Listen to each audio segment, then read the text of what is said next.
السلام علیکم۔ یہ کہانی ایک گاؤں میں رہنے والے شکور کی ہے۔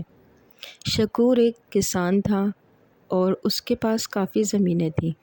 اس کو اپنی فصلوں میں پانی دینے کے لیے رات دیر تک اپنی زمین پہ جانا تھا۔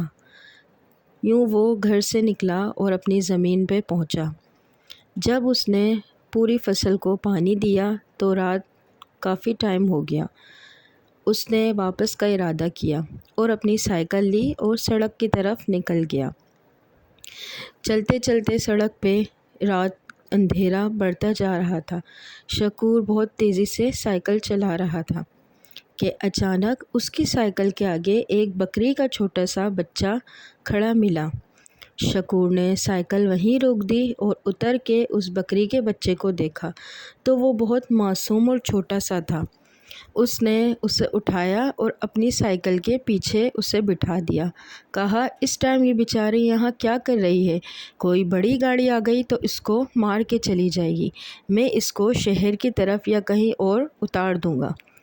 وہ یہ بٹھا کر اپنی سائیکل چلانے لگا۔ جیسے جیسے سائیکل آگے بڑھ رہی تھی، شکور کو سائیکل کا وزن زیادہ لگ رہا تھا۔ ایسا لگ رہا تھا جیسے سائیکل پہ ایک بندہ نہیں، مانو کہ 20-30 بندے بیٹھے ہوں۔ شکور پھر بھی سائیکل چلا رہا تھا کہ تھکن کی وجہ سے شاید مجھے ایسا فیل ہو رہا ہے۔ تبھی آگے آگے سائیکل چلتی گئی اور وزن اور تیزی سے بڑھتا گیا۔ اب وزن اتنا بڑھ چکا تھا کہ شکور کو سمجھ نہ آیا اور سائیکل روک دی۔ جو ہی اس نے سائیکل روکی، اس نے کہا، پیچھے بکری کو تو دیکھوں کہیں گر نہ گئی ہو۔ تو اس نے پیچھے جب دیکھا تو اس کے ہوش اڑ گئے۔ جس جگہ سے اس نے وہ بکری اٹھائی تھی، بکری کے پیر تو اسی جگہ تھے، مگر بکری کا سر اس کی سائیکل پر تھا۔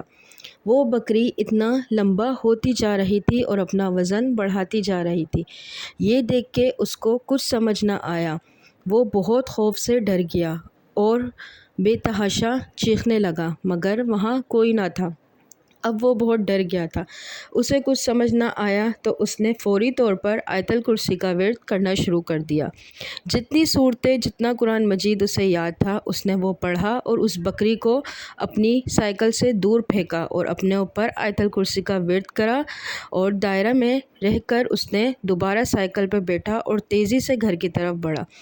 پھر اس نے پیچھے روڈ پہ مڑ کے نہ دیکھا۔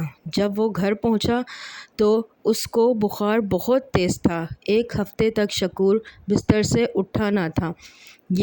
وہ بکری جو وہاں اسے ملی وہ ایک چڑیل تھی جو کہ بکری کے روپ میں اس کا انتظار کر رہی تھی، اور اس رات اس کو قرآن پاک کی آیتوں نے بچا لیا۔